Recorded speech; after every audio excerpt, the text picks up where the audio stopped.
So, 4-11 start for midlife crisis. Okay. Hate to say it, but those picks made me look like a fucking clown. Let's see if we can bounce back this week with a better idea who's good and who's not. Thursday night, we have Chiefs-Chargers. Chiefs are favored by 3. Chiefs look good without Tyreek Hill. The only question is, can they handle the pass rush of the Chargers on Thursday night? Mahomes is used to the spotlight, and he covers the spread on Thursday. Sunday, Dolphins-Ravens. Ravens are at home, favored by 3.5. Dolphins only scored 1 touchdown in their win against the Patriots. It's going to take a lot more than that to beat Jackson and the Ravens. Ravens cover the spread. Jets and Browns. Jets are fogs by 6.5 points. Cleveland may have literally the easiest schedule so far. Panthers last week, and this week they get the Jets Jets. Browns win at home to cover, and making the Cleveland Browns 2-0. Colts and Jags. Colts look like shit, but they showed grit and rallied to tie. It's like kissing your sister. They eventually get their poop in a group, and they win against the Jags. Jags are getting 4 points in that game, but the Colts will easily cover them by a touchdown. Bucks and Saints. Saints are at home, and they're getting 3 points. Bucks defense looked great against the Cowboys. Offense looked decent. Great defense, and Tom Brady is just enough to keep the highly favored preseason Saints reeling. Saints start 0-2. Panthers and Giants. Giants are favored by 2.5. Baker Mayfield is just not going to be enough in New York as the Giants win to move to 2-0. The Patriots and the Steelers. It's pretty much a pick'em, but Mac Jones looked terrible.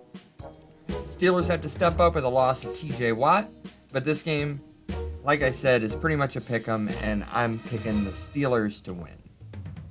The Washington Commanders and the Detroit Lions. Carson Wentz looked good last week, giving Washington some hope this year.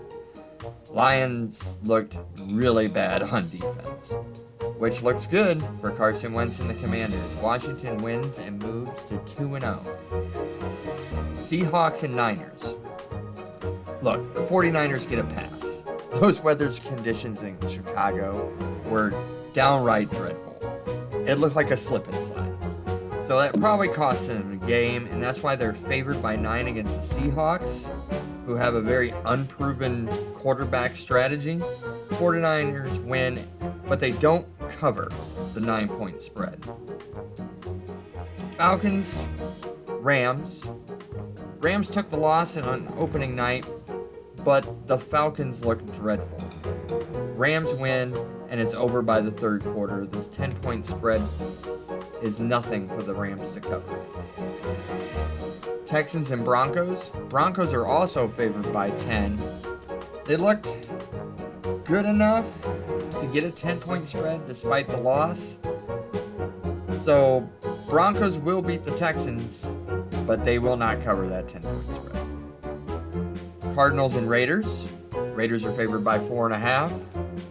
Raiders look good despite losing, but the Cardinals, they look like complete bird shit. Raiders win at home and cover the spread. Cardinals will be 0-2 to start the season. Bengals at the Cowboys. The Cowboys are getting 7 points. Poor Dax. Poor Cowboys. They have no receiving core. Now they don't have a quarterback. And they have an aging running back. Yeah. It's all coming up Bengals in Dallas. Bears-Packers. The undefeated Bears. The 0-1 Packers. Records don't mean shit. Packers are going to completely destroy the Bears, covering a 10-point spread, and Aaron Rodgers is going to come out and show off on Sunday night and beat the Bears. Doubleheader on Monday night. You've got the Titans and Bills. Bills are favored by 10. After showing off against the Rams last week on opening night, they're going to win and cover this spread on Monday Night Football. And the last game of the week is the Eagles and Vikings. Eagles are giving up 2 points. My fault. Philly left a lot of points on the board against the Lions, but still ended up putting up 38 points. That easily could have been like a 50-point game for them. I take the Eagles, but if the Vikings do win this game, they are the team to beat in the NFC North. Those are my picks here at Midlife Crisis. Hopefully we'll do better than 4-11. Until next week, like, subscribe, click that bell.